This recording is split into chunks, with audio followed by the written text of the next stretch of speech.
मैं all contractual कर्मचारी संघ का जनरल सेक्रेटरी। आज हमारी जो चंडीगढ़ में मेन मुद्दा हमारा चल रहा है कि कॉन्ट्रेक्चुअल कर्मचारियों को यहाँ पर रिलीव किया जा रहा है, जो कि कई सालों से इन पोस्टों पे काम कर रहे हैं। उसी के तहत आज हमारे एडवाइज़र साहब से मीटिंग मिली थी और मीटिंग में काफ़ी सकारात्मक रही सर के साथ, और उन्होंने पूरी उम्मीद दी है कि कुछ टाइम में हम इसके लिए फैसला करेंगे। हाल ही में ऑल कॉन्ट्रेक्चुअल कर्मचारी संघ ने पहले 30 तारीख को यहाँ पर यूटी सेक्रेटरीट का घेराव किया था इसी मुद्दे को लेकर, और उसके बाद 5 तारीख को मस्जिद ग्राउंड में इसी के तहत एक छोटी रैली की गई थी, और उसी के बाद 16 तारीख को यहाँ पर विशाल रैली जो है 17 सेक्टर में की गई थी, जिसमें भारी संख्या में कॉन्ट्रेक्चुअल एम्प्लॉइज़ ने यहाँ पर भाग लिया था। क्योंकि यहाँ पर आजीविका का सवाल है कॉन्ट्रेक्चुअल एम्प्लॉइज़ के, जिसमें 25,000 से लेकर 30,000 कर्मचारी जो है जो डायरेक्टली इन्वॉल्व हैं इसके साथ, और उनके रोजगार पर,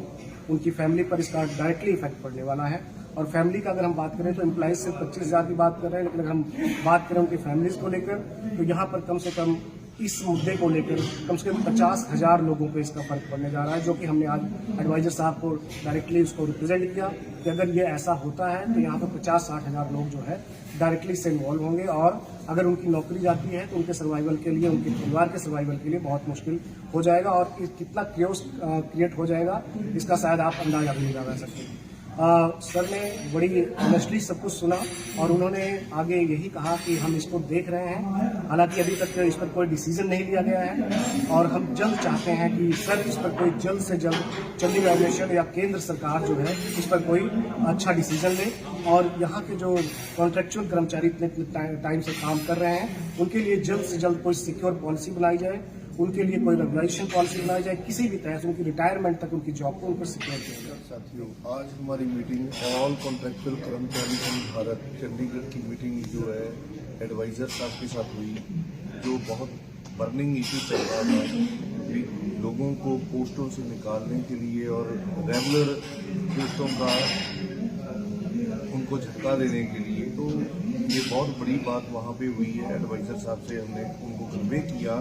कि जिस चीज़ के ऊपर चंडीगढ़ एडमिनिस्ट्रेशन ने 29 जनवरी 2024 को चिट्ठी निकाल के लोगों के बीच बहुत बड़ा अहम सवाल खड़ा कर दिया है, कई लोगों को नौकरी से निकाल दी है, कईयों को नौकरी से निकालने की पूरी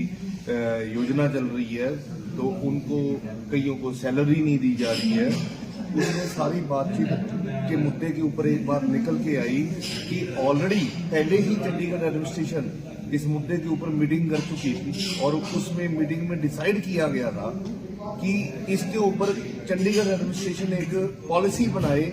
जो कॉन्ट्रैक्ट एम्प्लॉइज को गवर्न करेगी। सो उनकी प्रोटेक्शन के लिए जो काम करना था उसको तो रोक दिया, और 29 जनवरी को एक कंपेंडियम 5 जनवरी 2024 के ऊपर जो चीजों को लागू करने की बात कर ली, जिसमें क्रिएशन ऑफ पोस्ट करने की बजाय जहां लोगों को कॉन्ट्रैक्ट पे जो 25-25, 30-30 साल से यहाँ काम कर रहे हैं उनको रेगुलर करने की बजाय उनको अबॉलिशन ऑफ पोस्ट का एक नया ड्रावा देना शुरू कर दिया। सो एडवाइजर साहब के साथ मीटिंग होने के बाद उन्होंने एक आश्वासन दिया है कि वो जल्द ही इस मुद्दे के ऊपर तत्काल कार्रवाई करेंगे, और जल्द से जल्द हमारी यूनियन को ये चीज बताएंगे कि वो किस स्टेज पे खड़े हैं, ताकि ये यूनियन अगली कोई भी कार्रवाई डिसाइड करने से पहले एडवाइजर साहब का एक मैसेज का वेट करेंगे that what is going to be happen in future now, and he has insured be at the earliest. हमारे पास कोई भी इस चीज का मैसेज दे रहे हैं, इसका संविधान निकाल रहे हैं, अगर कोई भी पॉसिबल सोल्यूशन नहीं निकलेगा तो जो यूनियन तय करेगी तो उसका एडमिनिस्ट्रेशन को सामना करना पड़ेगा। और ये एक चुनौती है आने वाले इलेक्शन के लिए, जिसमें कम से कम 1 लाख लोग इम्पैक्ट होंगे चंडीगढ़ में, और एडवाइजर साहब को ये भी बताया गया कि अगर